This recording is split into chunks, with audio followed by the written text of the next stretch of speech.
नमस्कार दोस्तों, welcome to your own channel road to history. बीच में कुछ कारणों से मेरा वीडियो नहीं आ पाया, तो आज मैं एक छोटा वीडियो लेकर आपके सामने उपस्थित हुआ हूँ, मुखातिब हुआ हूँ। उम्मीद है कि आपको अच्छा लगेगा।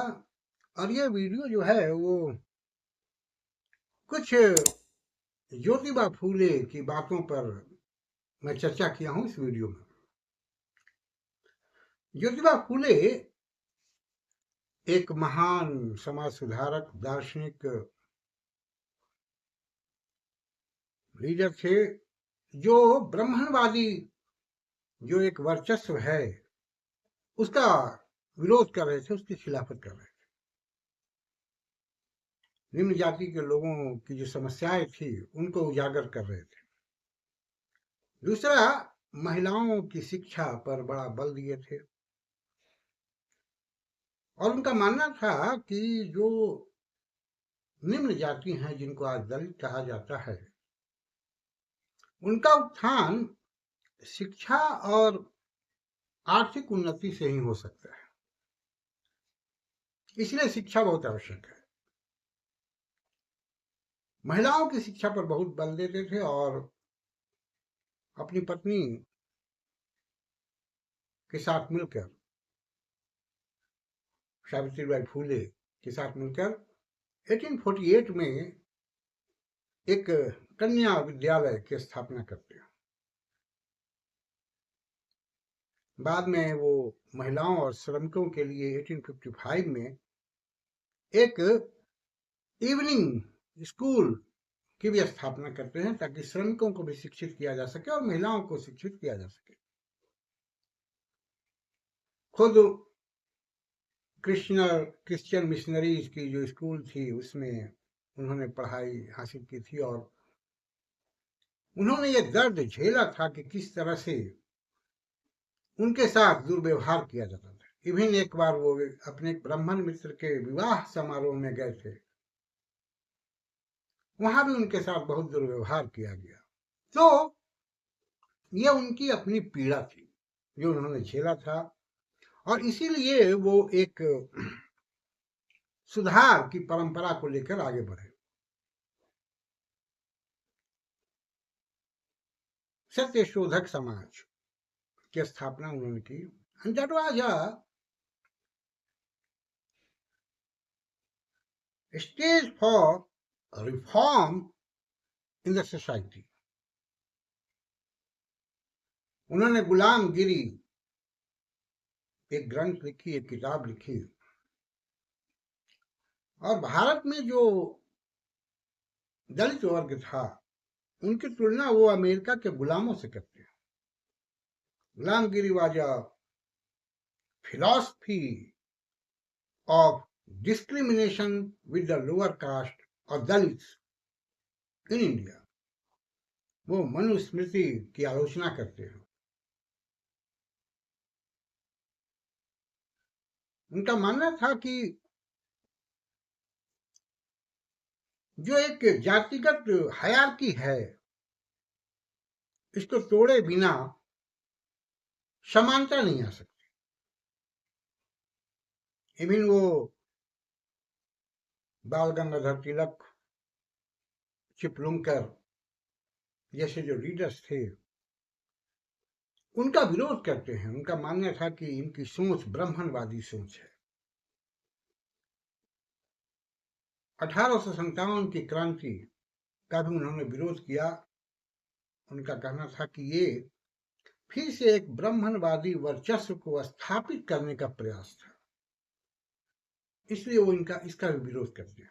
ज्योतिबा फूले अपनी पत्नी के साथ मिलकर एक अनाथालय की भी स्थापना करते हैं और वहीं से एक बच्चा भी अडॉप्ट करते हैं। म्युनिसिपल कॉर्पोरेशन का जब वो मेंबर बनते हैं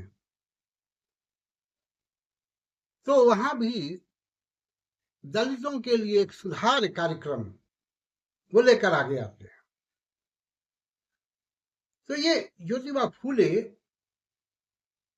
जो महाराष्ट्र में लोअर कास्ट मूवमेंट हुआ उसमें बड़े अग्रगण्य लीडर के रूप में माने जाते हैं। ज्योतिबा फूले सार्वजनिक सत्य धर्म नामक आर्टिकल में लिखते हैं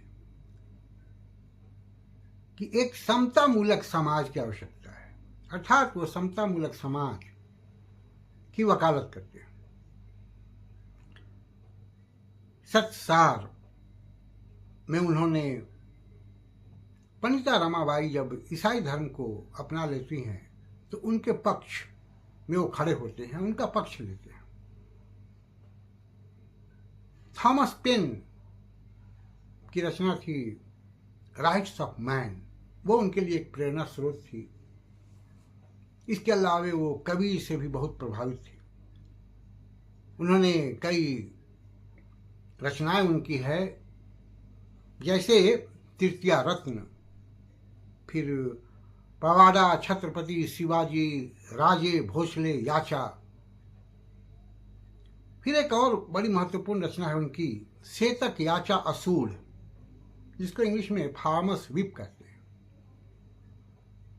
इस ग्रंथ में वो ब्रिटिश साम्राज्य और ब्राह्मणों की जो शोषण की प्रवृत्ति थी, दलितों का जो शोषण करते थे, उसका विरोध करते हैं। ऑल्दो कई बार वो अंग्रेजों का समर्थन करते हैं एक ब्राह्मणवादी वर्चस्व को समाप्त करने में, लेकिन अंग्रेजों की जो आर्थिक नीति थी, जिससे इकोनॉमिक ड्रेन हो रहा था, भारत में गरीबी आ रही थी, उसका विरोध भी वो करते हैं। एक मराठी साप्ताहिक पत्रिका थी दीनबंधु, वो सत्य शोधक समाज की एक आवाज थी। उसी के थ्रू अपनी बातों को वो लोगों तक पहुंचाते थे। दलितों का उत्थान, महिलाओं का उत्थान, इसके लिए वो हमेशा प्रयासरत रहे।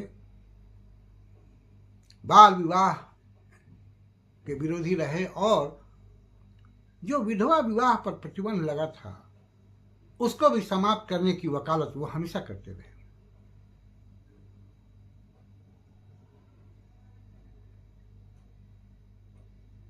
ज्योतिबा फूले महाराष्ट्र में या पूरे दक्षिण भारत में अगर हम कहें